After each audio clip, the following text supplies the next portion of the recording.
Hello students, कैसे हैं? आशा करता हूं सभी लोग अच्छे होंगे। आज हम सेकेंड सेमेस्टर में क्रैश कोर्स के अंतर्गत नेटवर्क थ्योरम का चैप्टर पढ़ा रहे हैं। नेटवर्क थ्योरम, और इसे हमने डिटेल में पढ़ रखा है। हम इसे शॉर्ट में देखेंगे, ऑब्जेक्टिव क्वेश्चन सॉल्व कर सकें, इसी दृष्टि से हम इसे पढ़ रहे हैं।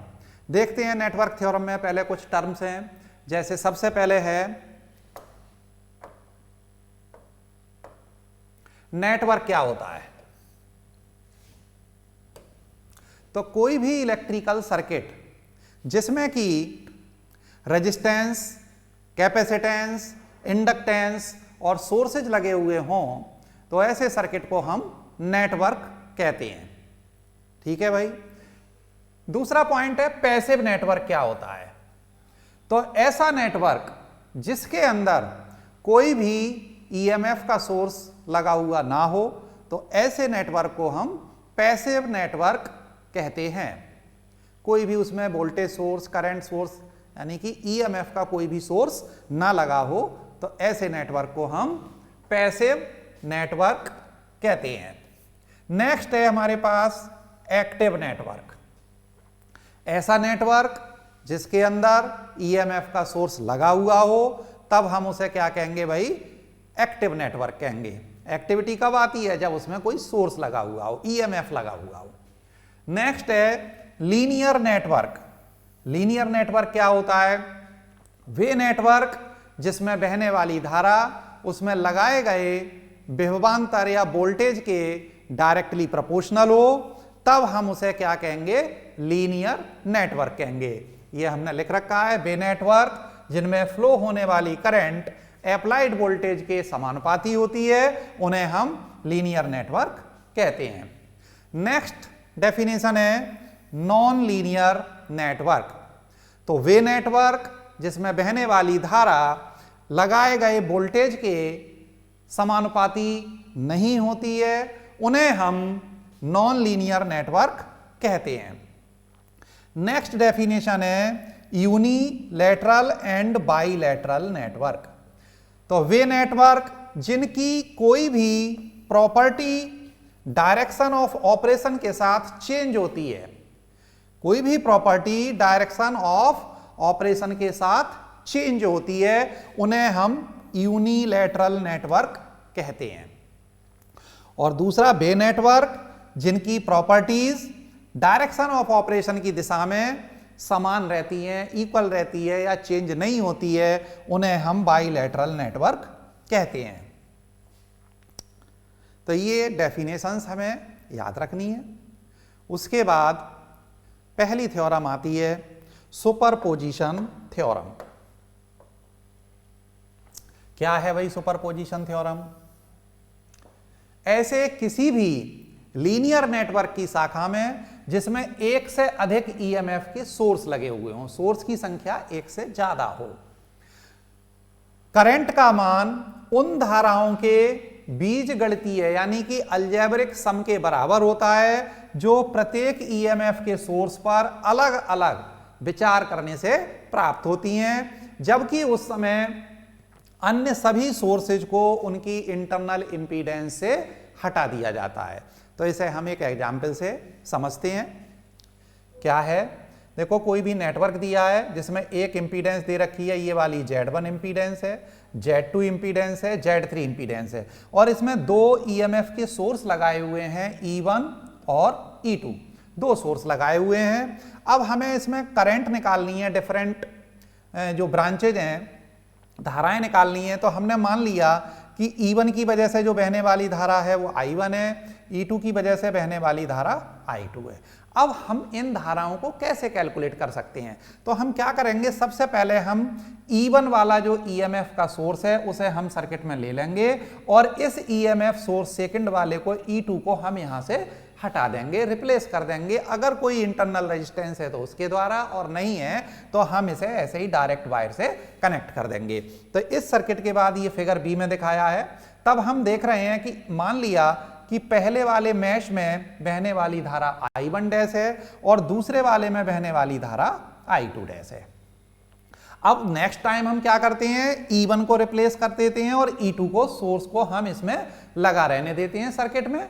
तब हम मान लिया कि E2 की वजह से इस वाले मैश में बहने वाली धारा I1 डबल डैश है और दूसरे वाले मैश में बहने वाली धारा I2 डबल डैश है।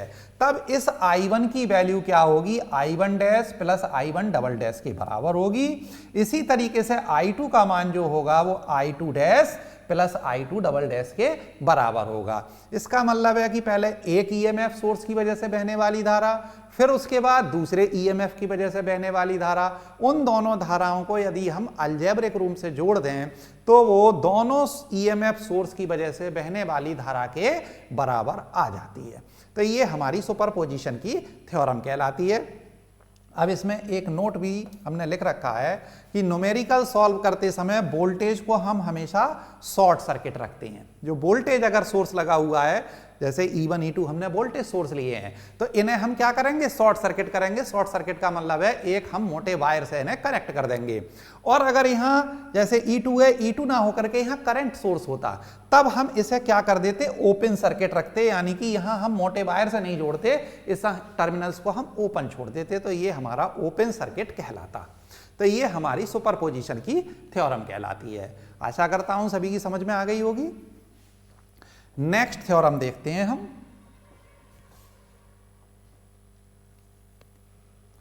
काफी इंपॉर्टेंट थ्योरम है, थेवेनिन थ्योरम। क्या है भाई ये थेवेनिन थ्योरम? ये है थेवेनिन थ्योरम। किसी भी टू टर्मिनल लीनियर नेटवर्क को, नेटवर्क कैसा लेंगे हम, लीनियर नेटवर्क, जिसमें इंपीडेंसेज और जनरेटर्स लगे हुए हैं। तो यहां हम एक अलग से यहां पर इसका सर्किट बनाए दे रहे हैं। एक हमने ये नेटवर्क ले लिया है जिसके अंदर क्या है, टू टर्मिनल लीनियर नेटवर्क है।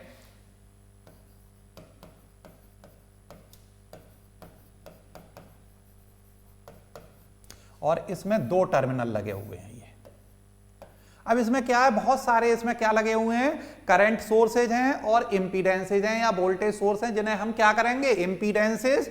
इसके अंदर क्या लगे हुए हैं, बहुत सारे इंपीडेंसेज लगी हुई हैं और जनरेटर्स लगे हुए हैं,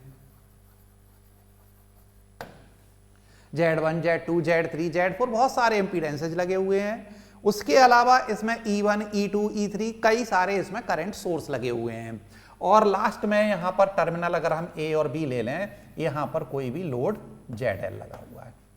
तो इस नेटवर्क को हम एक ऐसे सर्किट से रिप्लेस कर सकते हैं जिसमें कि जितने भी जनरेटर्स लगे हुए हैं उनकी जगह पर एक वोल्टेज सोर्स ले लें जिसकी वैल्यू हम E डैश कह दें, और जितने भी इसमें इंपीडेंसेज हैं उन सभी इंपीडेंसेज की जगह पर एक इंपीडेंस ले लें जिसे हम इंपीडेंस कहेंगे Z डैश। और बाद में जो A और B टर्मिनल्स हैं वो हमारे A और B के टर्म में लोड है, उसे हम इस तरीके से जोड़ दें। तो किसी भी ऐसे लीनियर नेटवर्क को जिसमें बहुत सारे इंपीडेंसेज लगे हों, बहुत सारे जनरेटर्स लगे हों, उसे हम ऐसे इक्विवेलेंट सर्किट से रिप्लेस कर सकते हैं जिसमें एक EMF सोर्स E डैश और एक impedance source Z dash series में लगे हुए हों, और फिर उसे हम लोड जोड़ देते हैं। तो ये हमारा थेवेनिन तुल्य परिपथ कहलाता है। अब यहां E डैश क्या चीज है? E डैश दोनों टर्मिनल्स के बीच में ओपन सर्किट वोल्टेज कहलाता है, और Z डैश दोनों टर्मिनल के बीच में इंपीडेंस है, जबकि सभी जनरेटर्स को उनके इंटरनल रेजिस्टेंस या इंटरनल इंपीडेंसेस से रिप्लेस कर दिया गया है। तो ये थ्योरम का स्टेटमेंट रहा। किसी भी टू टर्मिनल लीनियर नेटवर्क को जिसमें इंपीडेंसेस और जनरेटर्स लगे हों एक ऐसे इक्विवेलेंट सर्किट से रिप्लेस कर सकते हैं जिसमें एक वोल्टेज सोर्स E डैश और एक इंपीडेंस Z डैश सीरीज में जुड़े हों। तो E डैश और Z डैश ये काय में हैं, सीरीज में जुड़े हुए हैं। जहां पर ई डैश दोनों टर्मिनल्स के बीच में ओपन सर्किट वोल्टेज कहलाता है और जेड डैश दोनों टर्मिनल्स के बीच में इंपीडेंस है, जबकि सभी जनरेटर्स को उनके इंटरनल रेजिस्टेंसेस से हटा दिया गया है, रिप्लेस कर दिया गया है। तो ये हमारी थेवेनिन थ्योरम कहलाती है और ये काफी इंपॉर्टेंट रहती है। अब कोई भी सर्किट अगर दिया हुआ है तो उसे थेवेनाइज कैसे कर सकते हैं, उसके कुछ नियम है जो हमने न्यूमेरिकल निकलवाए थे, वहां हमने इन नियमों को देखा था और न्यूमेरिकल सॉल्व किए थे।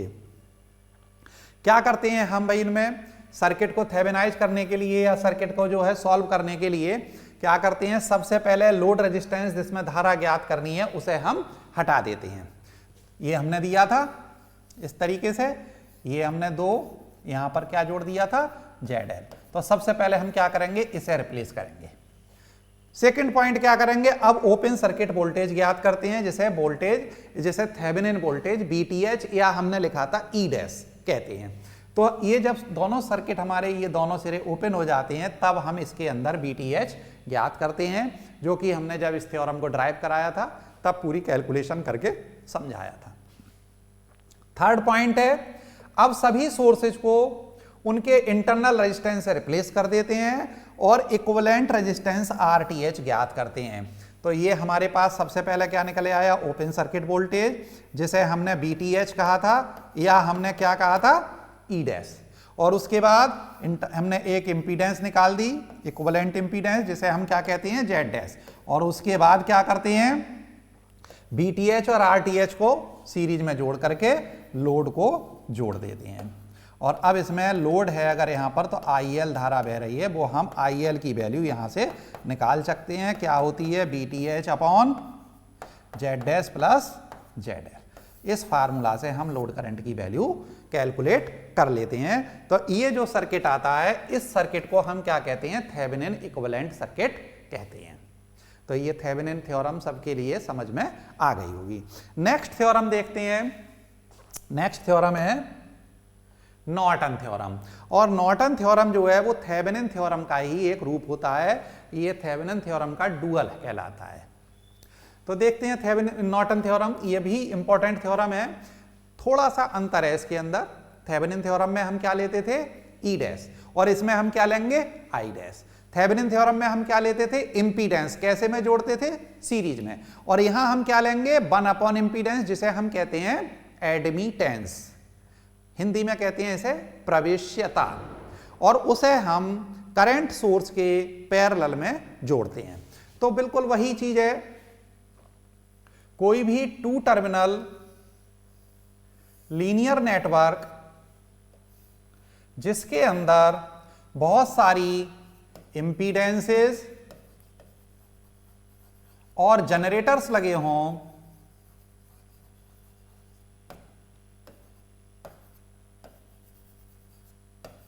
उसे हम एक ऐसे इक्विवेलेंट सर्किट से रिप्लेस कर सकते हैं जिसमें एक करंट सोर्स I डैश और एक एडमिटेंस बाई डैश पैरेलल में लगे हुए हों। उसके बाद हम जो है दोनों टर्मिनल्स के बीच में लोड जोड़ देते हैं। जहां I डैश क्या कहलाती है, दोनों सिरों के बीच में शॉर्ट सर्किट करंट कहलाती है, जबकि बाई डैश दोनों सिरों के बीच एडमिटेंस है, जबकि सभी जनरेटर्स को रिप्लेस कर दिया गया है। और रिप्लेस कैसे करते हैं, उनके इंटरनल रेजिस्टेंस रिप्लेस करते हैं। तो देखो, ये किसी भी 2 टर्मिनल लीनियर नेटवर्क को जिसमें इंपीडेंसेस और जनरेटर्स लगे हैं, एक ऐसे तुल्य परिपथ से रिप्लेस कर सकते हैं जिसमें एक current source I dash admittance by dash के पैरेलल में लगा हो। तो ये समझ में आ गया होगा। किसी भी लीनियर नेटवर्क को जिसमें बहुत सारे इंपीडेंसेस और जनरेटर्स लगे हैं, उसे हम एक ऐसे तुल्य परिपथ से रिप्लेस कर सकते हैं जिसमें एक करंट सोर्स I डैश एक एडमिटेंस बाई डैश के पैरेलल में लगा हो। जहां I डैश दोनों टर्मिनल्स कौन से हैं, A और B, दोनों टर्मिनल्स के बीच शॉर्ट सर्किट करंट है, और बाई डैश दोनों टर्मिनल्स के बीच एडमिटेंस है, जबकि सभी जनरेटर्स को रिप्लेस कर दिया गया है। तो ये थ्योरम कहलाती है हमारी नॉर्टन थ्योरम। इसे हमने यहाँ एक सर्किट के द्वारा एक्सप्लेन किया है, जैसे वहां भी एक्सप्लेन किया था। तो ये हमारे पास क्या है, एक ईएमएफ का सोर्स है, Z1, Z2, Z3 और ZL, ये हमारे पास कई इंपीडेंस है। तो इसे हम थेवेनिन इक्विवेलेंट सर्किट में अगर कन्वर्ट करें तो E की जगह क्या आएगा, एक E डैश। जितने भी जनरेटर्स हैं उन सब की जगह पर क्या आता है, एक ईएमएफ का सोर्स ले लेते हैं E dash. Z1, Z2, Z3 इन तीनों की जगह पर क्या आएगा, एक इंपीडेंस आएगी जिसे हम कहते हैं Z डैश, ठीक, जिसे हम Z डैश कहेंगे। और बाद में हमने लोड जोड़ लिया ZL, तो ये हमारा थेवेनिन इक्विवेलेंट सर्किट हो जाता है। और इसी सर्किट को अगर हम नॉर्टन में कन्वर्ट करना चाहें तो यहां पर करंट कितनी हो जाएगी, I डैश बराबर हो जाएगी E dash upon Z dash. तो ये क्या कहलाएगी, नॉर्टन करंट कहलाएगी, जबकि इसको हम क्या कर दें, शॉर्ट सर्किट कर दें। तो इसमें बहने वाली धारा कितनी होगी, I डैश बराबर E dash upon Z dash. तो ये I डैश आ जाएगी। और इसके पैरेलल में क्या लगाएंगे हम, जो Z डैश बराबर क्या होता है, 1 अपॉन बाई डैश, या बाई डैश बराबर 1 अपॉन Z डैश। तो ये हमने 1 अपॉन Z डैश क्या करते हैं, इस करंट सोर्स के पैरेलल में जोड़ देते हैं। और जो टर्मिनल बचे बाद में A और B, इनके बीच में हम जो भी हमारे पास रेजिस्टेंस वगैरह है उसे हम ऐड कर देते हैं। तो इस तरीके से हम नॉर्टन इक्विवेलेंट सर्किट किसी भी सर्किट का प्राप्त कर सकते हैं। अब हम सर्किट को कैसे नॉर्टनाइज करें, नॉर्टनाइज करने का क्या तरीका होता है, तो वही हमारे पास रूल्स हैं। जैसे हमने सर्किट को थेवेनाइज किया था उसी तरीके से इसके भी नियम है और उन्हें हम नॉर्टनाइज कर सकते हैं। सबसे पहले क्या करते हैं, नंबर 1 लोड RL सबसे लास्ट में जुड़ा हुआ था A और B के बीच में, ये इस तरीके से इसे रिप्लेस कर देते हैं। लास्ट में यहां पर क्या था, ये पूरा था, तो ये रिप्लेस कर दिया, हटा देते हैं। जिस लोड में हमें धारा ज्ञात करनी है हटा दिया।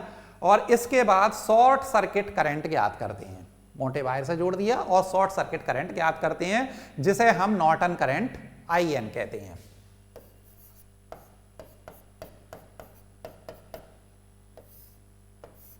उसके बाद बैटरी को उसके इंटरनल रेजिस्टेंस से रिप्लेस कर देते हैं। जो भी ईएमएफ का सोर्स लगा है, करंट सोर्स, वोल्टेज सोर्स, उन सब को हम रिप्लेस कर देंगे इंटरनल रेजिस्टेंस से। और उसके बाद नॉर्टन रेजिस्टेंस RN ज्ञात करते हैं। अब IN और RN को पैरेलल में जोड़ देते हैं और लास्ट में क्या करते हैं, जो लोड रेजिस्टेंस था उसे जोड़ देते हैं। तो जो भी लोड रेजिस्टेंस हो, RL हो, ZL हो, उसे हम जोड़ देते हैं। ये सर्किट हमारा क्या कहलाता है भाई, नॉर्टन इक्विवेलेंट सर्किट कहलाता है।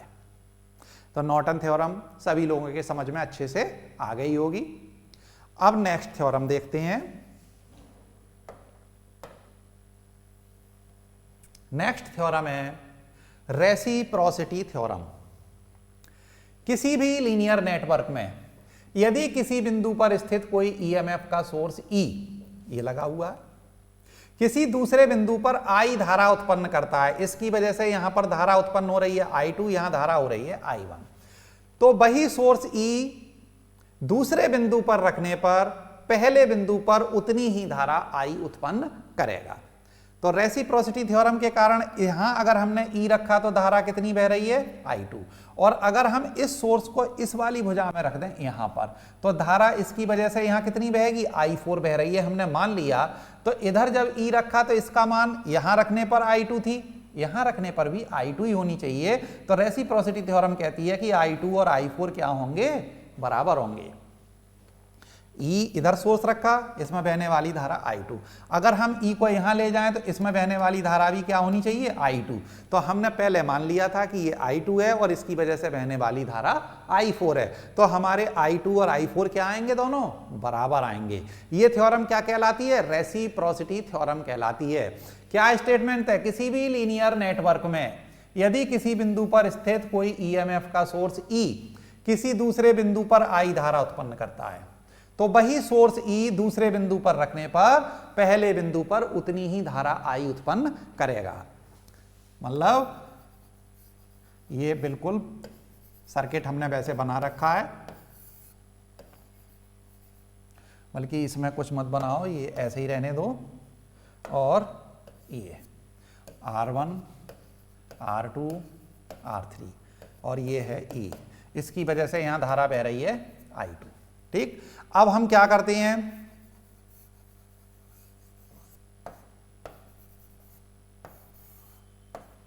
यहां रख दें E, तो यहां पर धारा कितनी बहेगी I2, ये इस तरीके से। तो E इधर रखा है, I2 धारा होगी, अगर E यहां रख दिया जाए तो धारा यहां I2 हो जाएगी। तो ये थ्योरम कहलाती है रेसिप्रोसिटी थ्योरम। और ये थ्योरम बाइलैटरल नेटवर्क में ही अप्लाई होती है, यूनिलैटरल नेटवर्क में अप्लाई नहीं होती है, ये इसमें ध्यान रखना है। कौन से नेटवर्क में अप्लाई होगी, केवल बाइलैटरल नेटवर्क में अप्लाई होती है। यूनिलैटरल और बाइलैटरल क्या होते हैं, ये मैंने शुरू में ही डिफाइन कर दिया है। अब इसमें एक टर्म और आती है ट्रांसफर इंपीडेंस रेसिप्रोसिटी थ्योरम के अंदर। तो किसी भी शाखा में ईएमएफ और इसके कारण दूसरी शाखा में उत्पन्न धारा के अनुपात को क्या कहते हैं, ट्रांसफर इंपीडेंस कहते हैं। जैसे हमारे पास पहला वाला अगर हम फिगर देखें, ये हमने अगर फिगर ए मान लिया है, तो पहले फिगर में अगर हम देखें तो यहां पर कितनी है ईएमएफ है, दूसरी भुजा में धारा कितनी है I2। और अगर हम ईएमएफ यहां ले आए तो इसकी वजह से E अपॉन